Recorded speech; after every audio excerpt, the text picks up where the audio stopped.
Bom dia, meninos e meninas. Então, eu tô aqui com mais um vídeo. E o vídeo de hoje é tour pelo meu cantinho. Então, eu vou começar com o meu estojo, tá? Então, deixa eu pegar ele aqui, ó. Que lindo. Eu vou mostrar aqui pra vocês o que tem dentro dele. Então, vamos ver. Tem a minha lapiseira, algumas canetas. Deixa eu pegar todas as canetas aqui. Ai. Deixa eu ver se não tem mais nenhuma. É só, ó. Tudo isso aqui é tudo caneta.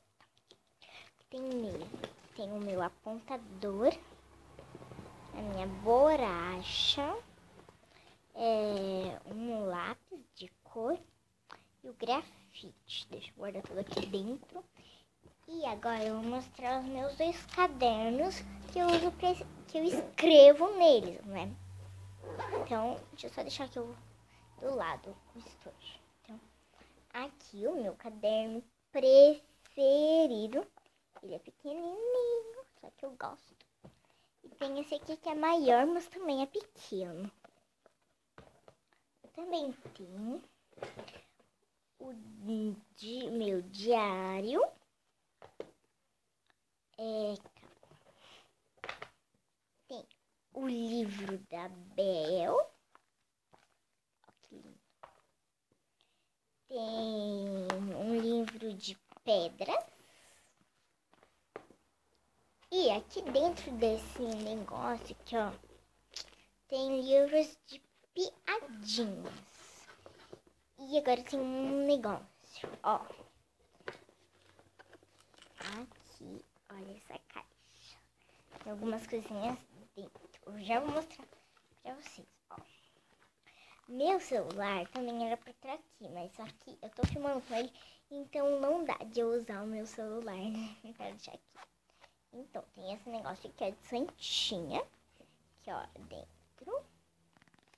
Tem alguns bilhetinhos, tá? No fim eu leio pra vocês. Tem o carregador do meu celular, olha aqui. Ai, meu Deus. Toda noite eu coloco a carregar. Pra depois no dia já tá carregadinho, 100%, né?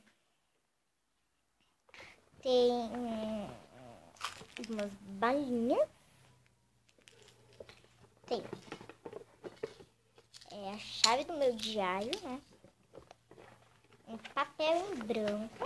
Aqui dentro tem alguns papeizinhos assim pra me escrever. Aqui tem esse papel, né? Um papel assim. Tem essa calculadora. E esse batom. É só. Um beijão. Espero que vocês gostaram. Tchau. Oi? Sim. Abriu? Lindos. Tá bom. Mentira. Antes eu quero que vocês cliquem em gostei e se inscrevam no canal.